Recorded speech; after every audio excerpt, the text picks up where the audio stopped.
Today I'm going to be reviewing Giwytey's Stepper insole. I'd like to thank them for sending this to me to review.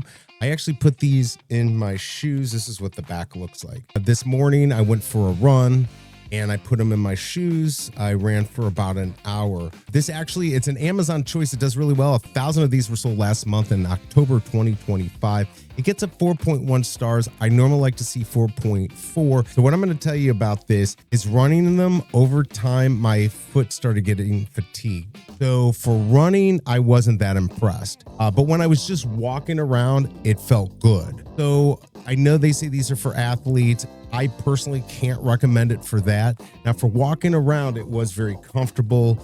It's going to be better than most of the insoles that you get on shoes. The shoes I have actually had like a Tempur-Pedic insole. So, they do suggest getting a half size or full size up from your normal shoe so it will fit and you get enough material in there. I found that I have a 12-foot shoe. These worked. 11, 12 worked for my shoe that I had. For running, I'm not going to use it, but for walking around, I could see myself having these in shoes. I hope this review helps and I'll see you next time.